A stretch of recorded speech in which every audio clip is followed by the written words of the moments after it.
In the late 1700s, on the Great Plains of the American West, the Dakota Indians lived peacefully among all the various tribes of the region.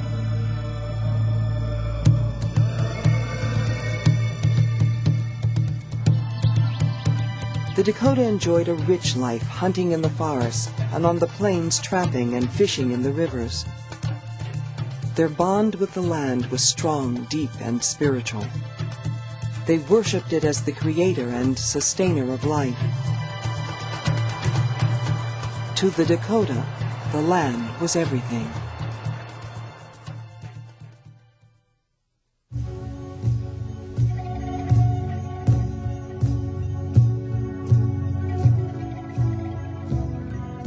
The year was 1805, the lands of the upper Mississippi and what was to become Minnesota. The native people of this richly forested land were about to make a fateful error. They were about to strike a deal with the American explorer, Zebulon Pike. Pike wanted the tribe to allow the U.S. military to build a fort and trading post just a few miles away from the principal village of Kaposia. The Dakota were wary of permitting such a strong alien presence in their midst, but they were eager to trade their furs for blankets, firearms, and other manufactured goods. Pike convinced them that trading with the Americans would be good for the tribe. In 1819, Fort Snelling was constructed, attracting dozens of American traders. Over the next decade, life would rapidly change for the Dakota. These two alien cultures side by side were bound to create friction. And so I think life adjustments became a little bit harder, especially for the Dakota, because we've been here since the beginning of time, and all of a sudden these aliens are coming in, and certainly there was no stopping them. A large number of settlers developed towns along the rivers and cleared the forests. The once abundant hunting grounds of the Dakota became depleted of deer and beaver. The loss of hunting game spelled disaster for the tribe. The once self-sufficient Dakota became increasingly dependent on trade with the same settlers whose presence they had begun to deeply resent. The Dakota now looked to a new leader, the son of an influential chief. His name was Little Crow. He cared about his people. He cared about what happened to them. He was not a fighter. He didn't want to be a fighter. He wanted to remain neutral. He wanted to get along because he knew that this is the way things were going to be. It wasn't going to be our country anymore. In 1851, Little Crow and other Dakota chiefs met with Territorial Governor Alexander Ramsey. Ramsey presented the Dakota with a treaty that would relinquish their land. But the Dakota were reluctant to sign. The treaty commissioners literally bullied the Indians. In other words, you better go along and get what we're offering out of it, because if you don't, we're going to take it anyway and you won't get anything. Under pressure, Little Crow agreed to Ramsey's terms. The agreement was signed in a place called Traverse des Sioux, which became the name of the treaty.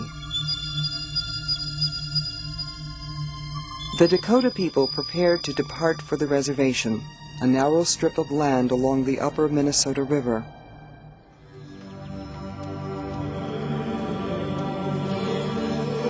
Here the Dakota were hemmed in by growing numbers of Scandinavian and German immigrants.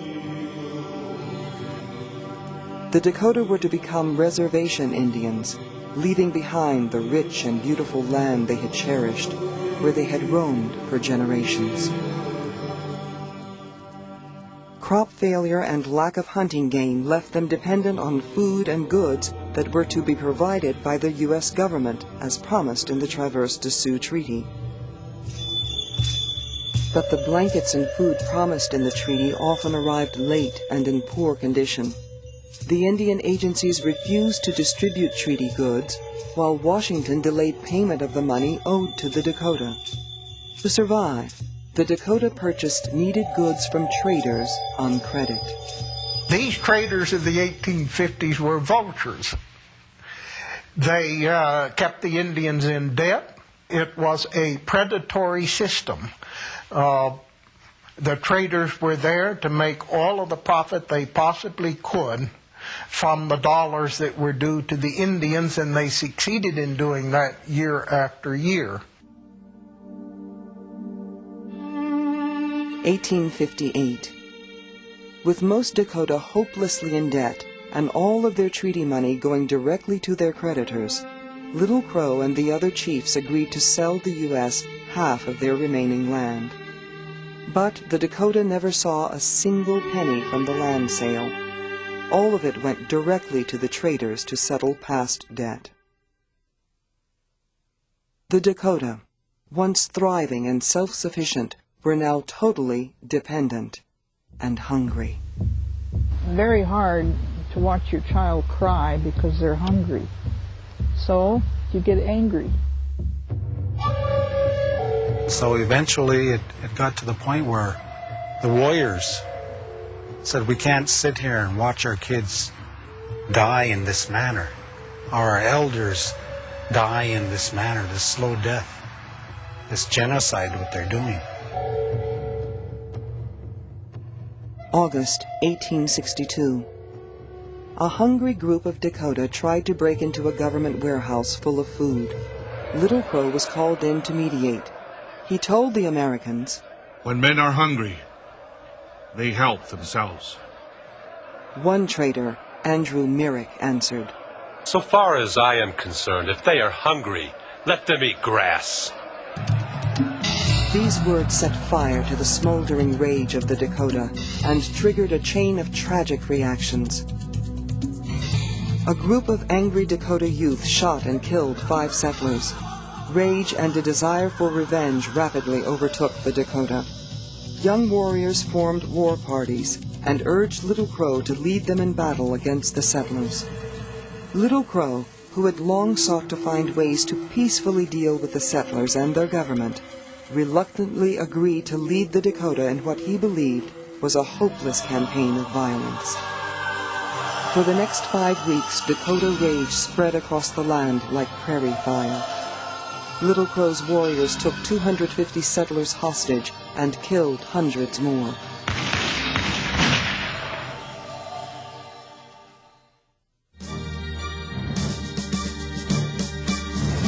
Finally, 1,600 men under the command of General Sibley descended on the warriors at Wood Lake.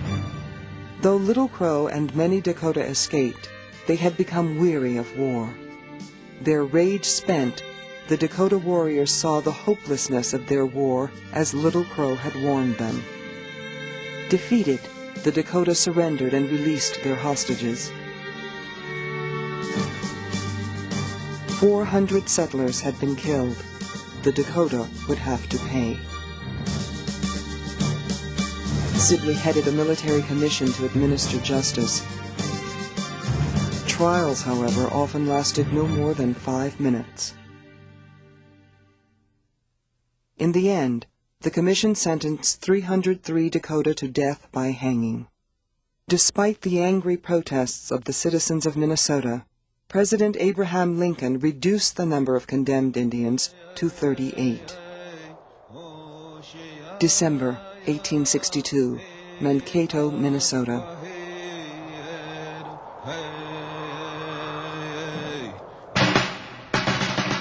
On the morning following Christmas Day, the condemned men marched to the gallows to be hanged. All 38 were to die at once in the largest mass execution in American history.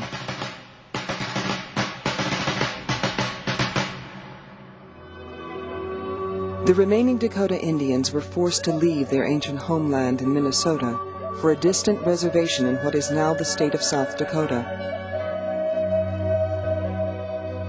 The Dakota had sought an accommodation with the growing presence of Americans. They had tried to live as the American government directed, yet in the end, the Dakota were alienated from the land of their ancestors.